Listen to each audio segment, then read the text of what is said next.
जब बेटियां स्क्रीनों पर नीलाम होना शुरू हो जाएं तो फिर नतीजा मुआशरे का कुछ ऐसा ही होता है। अगर ये अल्फाज तल्ख लगे तो याद रखना तल्खी जुबान में नहीं हकीकत में है। हम उस दौर में जिंदा हैं जहां बेहयाई को टैलेंट और हया को पुराना ख्याल कहा जा रहा है, जहां मुस्लिम मुल्कों में कलमा पढ़ने वाली जुबानें और बेपर्दा जिस्म एक ही स्क्रीन पर दिखाई देते हैं। जमाना कदीम में फहाशी अंधेरों में शर्मिंदा होकर होती थी, लेकिन आज फहाशी रोशनी में फख्र से नाचती है। तब कोठे थे, आज मोबाइल है। तब चंद लोग थे, आज पूरी दुनिया है। फर्क सिर्फ इतना है कि तब औरत बिकती थी, आज वो खुद को मार्केट कर रही है। ये सवाल अब नागुज़ीर है, क्या वाकई ये सब मजबूर हैं? और अगर मजबूर हैं तो कौन सी मजबूरी है जो लाखों के फोन, महंगे कपड़े, फिल्टर, मेकअप और इंटरनेट पैकेज देती है? ये भूख नहीं, ये शोहरत की हवस है। ये गुर्बत नहीं, ये तवज्जो की लत है। और सुन लो, ये आजादी नहीं, ये खुद को सस्ते दामों दुनिया के हाथ बेच देना है। आज की मुसलमान लड़की जब टाइट कपड़ों में जिस्म के हर जाविये को व्यूज के लिए मोड़ती है तो वो सिर्फ खुद को नहीं, अपने घर,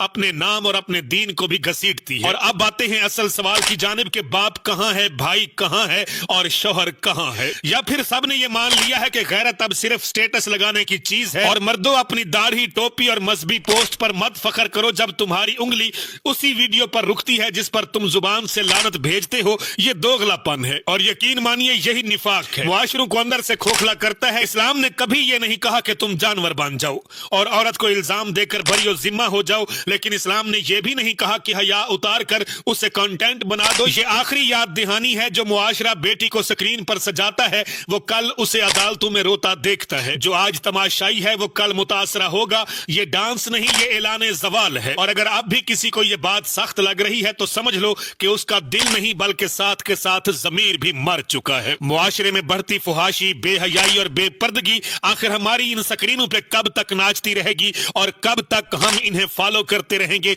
इन्हें लाइक्स देते रहेंगे और ये लोग आए दिन यहाँ मुआशरे के हीरो बनते फिरेंगे? अगर इस उरियानियत को लगाम डालनी है तो हमें इन लोगों का बाइकआउट करना होगा, वरना हर घर से और हर स्क्रीन पे लाइक्स और व्यूज के चक्कर में यूं ही जिस्म की नुमाइश जारी रहेगी। जियो तो ऐसे कि हर शख्स तुम्हारा एहतराम करे, मरो तो ऐसे कि दुश्मन भी तुझे सलाम करे। काशी बलोच आपसे इजाजत चाहता है। पाकिस्तान पाइंदाबाद।